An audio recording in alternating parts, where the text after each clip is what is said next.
Good governance accompanied with economic transformation stands out as the basic needs of Plateau South youths in their representation at the 5th session of the Nigerian Parliament, NYP. More so, town hall meetings on national peace and security, the collaboration leading to impactful outreach from the rich conversations with youths across Plateau State will form part of our discussion on this episode of the program, Young Parliamentarians. You're welcome to the program.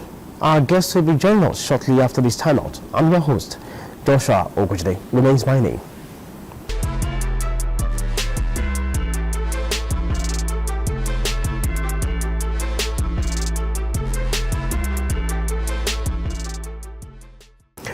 Welcome back. As I mentioned before we went on break, we shall be discussing Plateau South youth in connection with the representation at the 5th Nigerian Youth Parliament. And joining us to dissect issues with regard to our focus is Honorable EMMANUEL DANANG. He represented the Plateau South Senatorial District in the recently concluded session of the Nigerian Youth Parliament. He was the Secretary of Health, Drugs and Narcotics Committee of the Parliament and served in other capacities. Welcome aboard, Honorable DANANG. Good day, Joshua. Good day, Nigerians. Thank you for having me. Well, let's begin our discussion on the genesis of your representation since December 2022, when the 5th session was inaugurated. On the uniqueness of the 5th Parliament, considering the female speaker's leadership qualities, how did that influence legislation generally? Thank you so much, Joshua. Now, the 5th session was quite spectacular because the members that came in to represent their various constituencies came in with already credentials in terms of background for their youthful advocacy and their involvement in youthful activities. As such, with that informed kind of judgment, it became so easy for us to relate and then to have respect for each other. It was because of that we had an equal opportunity kind of a system whereby every other person's opinion is being respected. As a matter of fact, the 5th session was able to produce the first speaker, which is as a result of that open-mindedness that we have among ourselves. And because of our familiarity with the fact that there is need for us to promote an equal system. So that gave us a leverage in terms of our communication and how we went about the business of the session.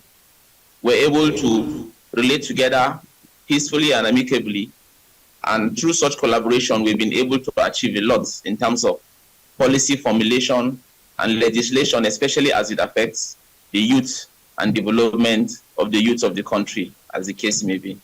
Thank you. Okay, aside the speaker, who else did you admire so much in the leadership of the 5th session?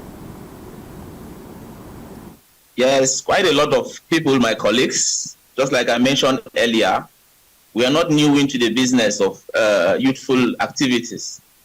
But outstandingly, apart from the speaker, was Honorable Abdul Mumin Edidi from Lagos. He was someone that is actually advocating for a working system.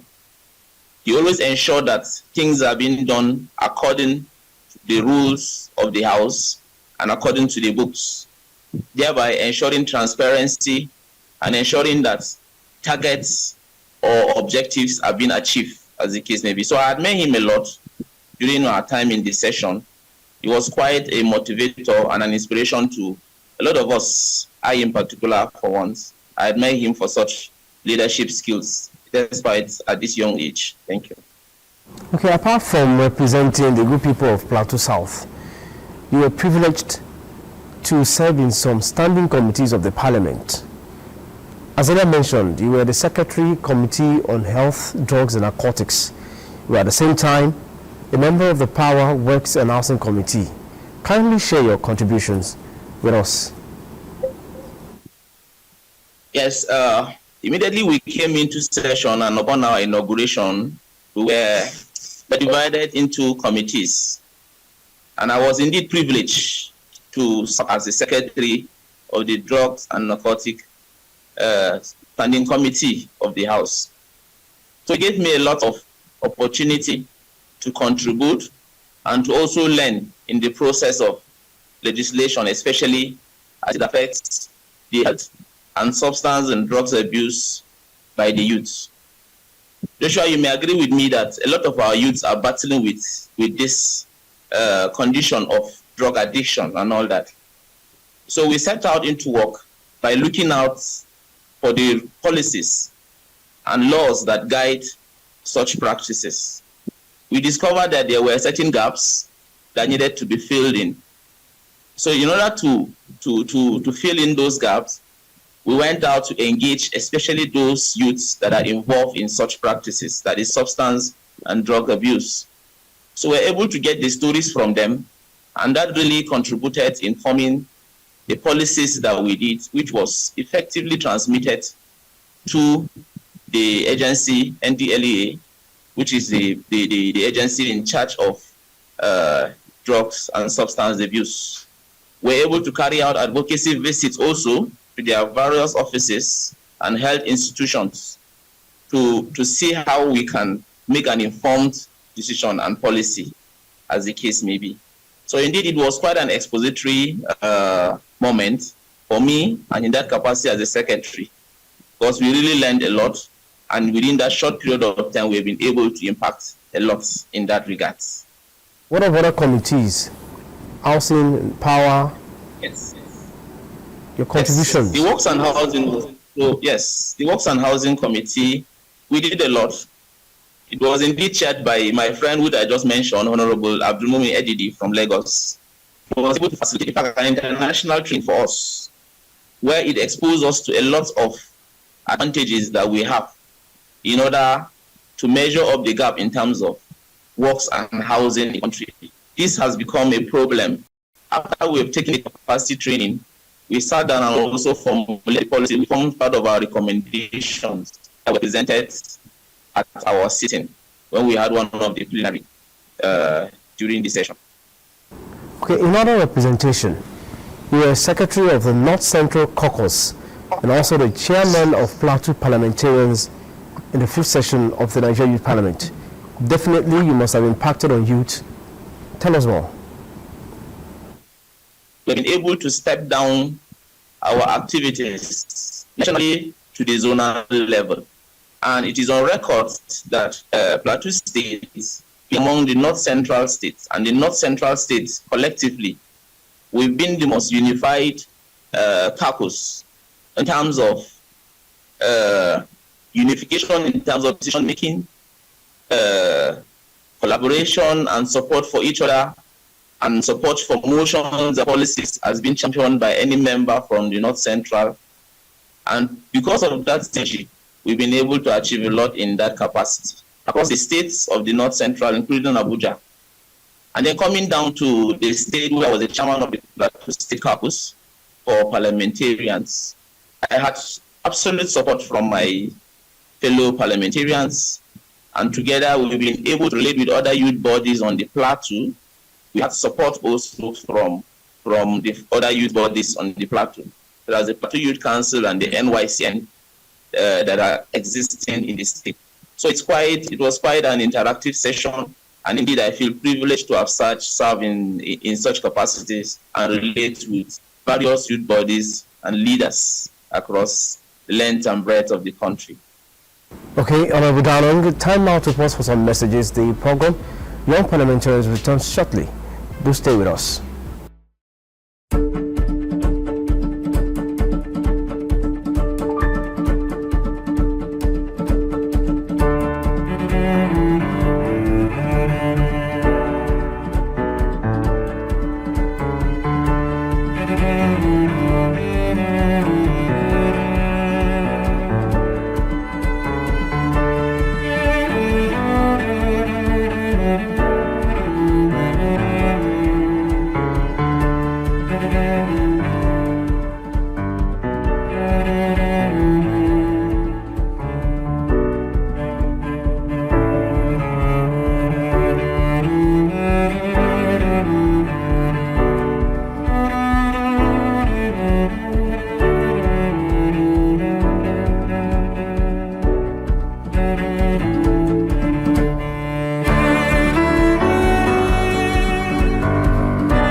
Thanks for tuning in. If you just joined us, the program is Young Parliamentarians showing on NT Parliament. We've been engaging member representing Plateau South Central District in the recently concluded 5th session of the Nigerian Youth Parliament, Honorable EMMANUEL DANANG. You can as well join the conversation on the platforms showing on the screen. Honorable DANANG, let's now focus on your constituency, because it is your constituency, that catapulted that voted you into, representation of that same constituency at the national level. You are an advocate of good governance with increased youth participation. Also important is your youth peace and security policy. How welcoming were these initiatives on the side of Plateau South youths? Yes, thank you so much, Joshua.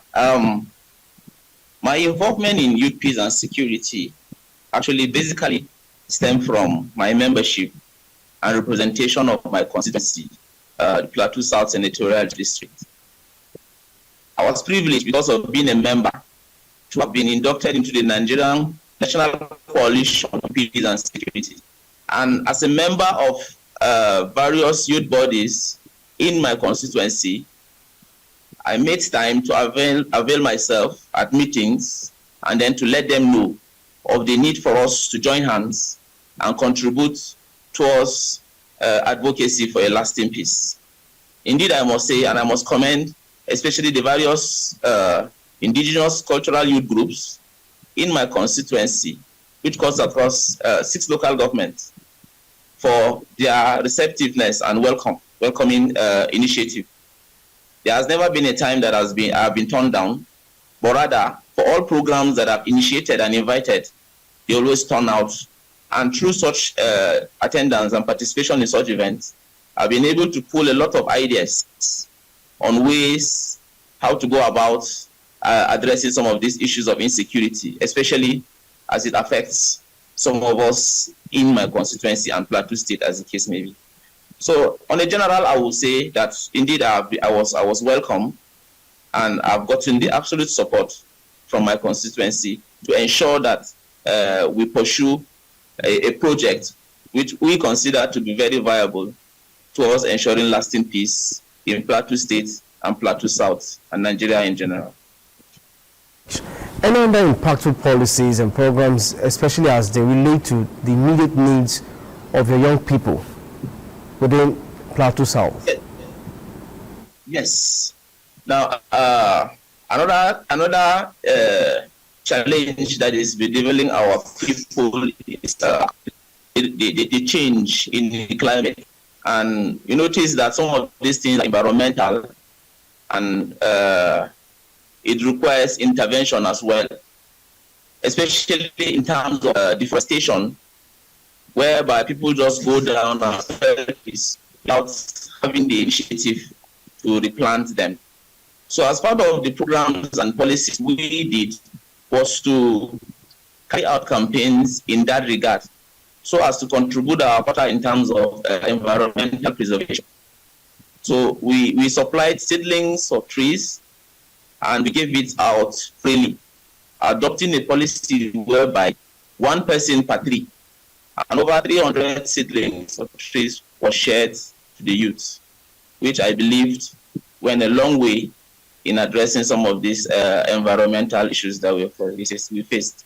So aside from the youth peace and security, we did also in terms of environmental factors, advocacy for equal gender rights and opportunity among the youths. And it was quite an insightful moment. Let me continue by saying, since your nomination came through the Plateau State Ministry of Youth and Sports Development, how collaborative was the ministry in your representation? Yeah, thank you so much, Joshua. First of all, I must extend my appreciation to Plateau State government, and then by extension to the Ministry of Youth and Sport Development on the Plateau. Indeed, just like you rightly asked, my nomination came through the State Ministry, where I was nominated and recommended to the Federal Ministry of Youth and Sport Development. Because of that nomination, we had quite a cordial relationship with the ministry. The commissioners, the PAMSEC, and other members of staff has been so supportive to our activities and programs. I and my other colleagues from Plateau North and Plateau Central really enjoyed that relationship with them in terms of their support for programs which we anchored in terms of mobilizations of resources and the facilitation of some of the programs that we've been able to attend, and partnership for the implementation of youth programs in the state. So by and large, we have enjoyed good working relationship with the State Ministry of Youth and Sport Development on the Plateau here. They've been so supportive, and we appreciate them for that support and partnership always. Okay, that leads me to the next question. Did you by any means engage the Children Parliament and other partners? Besides, what were their feedbacks? Okay, specifically, I throughout my session, I've not had the privilege to engage the Children Parliament, but I've had cause to engage with other youth parliamentary bodies, such as the Youth Assembly of Nigeria and the Plateau State Youth Parliament on the Plateau here. So by and large, it has been a very good engagement with them. At the national level, the Youth Assembly, as you all know, they are also structured across the states of the Federation. And also in the state here, we have a State Youth Parliament. So together we've been working alongside, side by side, to ensure that whatever program and policies we have, we champion it, because at the end of it, we are all looking out for youth development and championing a voice whereby youth will have equal chance of representation and contribute to your quota to also national development and discussions, as the case may be. So we have had quite a good relationship with other youth bodies, though not specifically the Children Parliament, as you rightly asked. Okay, what are you doing to salvage that situation, to make sure that you have a collaboration with the Children Parliament, and to catch them young? Yeah. You see, the idea of having youths in Parliament and even children is quite new in the country. So even at the youth level, it has not really been strengthened such that it can work so effectively. Most of these parliaments that we have in place, the Nigerian Youth Parliament, the Youth Assembly of Nigeria, and other parliamentary bodies that are youth-related, they come at a cost that there is no budget for it, there is no provision for budget for it.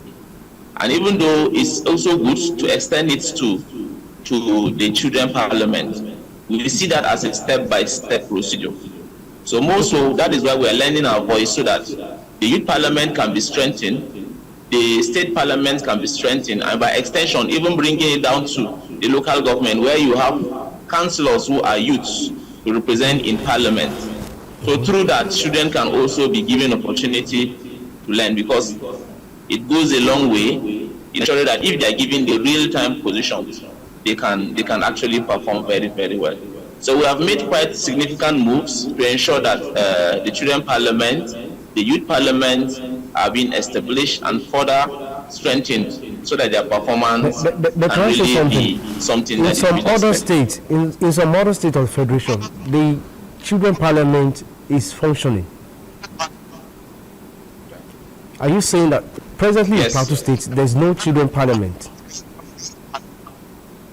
Presently on the Plateau State there is no Children Parliament, not to the best of my knowledge, but I'm very much aware that there is a state youth parliament, Plateau State Youth Parliament. They also have representatives across the 24 constituencies in the state here, and also the Youth Assembly of Nigeria, as I mentioned. But not to the best of my knowledge, I'm not aware that there is an existence of a state youth parliament. So I would also like to use this medium to call on our authorities and the state to also look into that, because while other states are adopting it, the nation has adopted it, Plateau State should not be left behind. And it's a call for us to also follow suit and avail the children the opportunity to also learn legislative procedures and develop themselves in terms of leadership and administrative skills. Okay, moving on. Do you see yourself furthering in this political adventure, or you are done with politics after your 2 years tenure in NYP? Well, Joshua, we can only but hope and pray for God's blessings and opportunities ahead of us. Indeed, what we have learned so far has exposed us to a lot of opportunities and has given us platform to further contribute our own ideas and quota to national development. So one will not rightly say it's a stage that you want to exit like that. When you exit, it's as if you've categorized yourself as ceasing to exist. Or by and large, we are committing it to prayers. If great opportunities come, we will not hesitate to contribute as the quota, serve the nation, our country, and our state in whatever position that God divined it for us to represent. Okay, moving to an interesting one. Can you share with us the most intriguing parts of your political career? This has to do with the negative side and the positive side. Yeah, it has not been all rosy, but to God be the glory. Having served as a parliamentarian representing my senatorial district, it's a rare privilege that I consider, in fact, very, very exciting. By virtue of meeting other youths, 109 in number, and because of the programs and activities we've been exposed to, I've interacted with a lot of youths across the country. It's quite exciting because as part of my hobbies, I like meeting people. Part of my desire, I love making friends and having connections with people. So that is quite insightful for me. But it becomes so challenging when you are being faced with real life situations or you are incapacitated in terms of solving such problems. So it's quite disappointing. Just like I said earlier, we are running a system that is just developmental without any budgetary cuts or any finance to champion certain costs. So there are minor needs and interventions that one could have carried, but you see yourself being incapacitated to carry out such interventions. So that I would say is so challenging and disappointing. Those are the bad times that I felt. But aside that, it's my venture so far, political activities, youthful advocacy and representation in the parliament has been quite encouraging, and it was quite a memorable experience to have shared in the 5th session. Okay, finally, your message to Nigerian youths. Well, my message to Nigerian youth is for us youths and all other Nigerian youths to remain focused in whatever you have an idea or you believe that you can actually contribute your quota towards making a lasting change. I know the economy is hard, the times are hard. Rarely you find realistic opportunities that avail youth to contribute or to participate in the decision-making table. But however, with patience and determination, one can really reach his destination. I also call on the youths not to chase after immediate gains, that is going after people that will just give them the money and then they will trade their ideas, their opportunities for a little token that is given unto them at the moment. But rather they should avail themselves for mentorship, so that they will learn from people that are already ahead, that have the requisite experience, so that when opportunity comes for them, they can deliver and represent perfectly as expected of them. Thanks for your time, Honorable Danang. Thank you so much, Joshua. Yes, the discussion is indeed an eye-opener to all young Nigerians watching. I believe I'm speaking the minds of viewers and listeners as well. This is where we call it today on the program for this week. For comments and inquiries, you can follow us on the platforms showing on your screen. Again, I'm Joshua Abuja. See you next time on this same channel. Bye for now.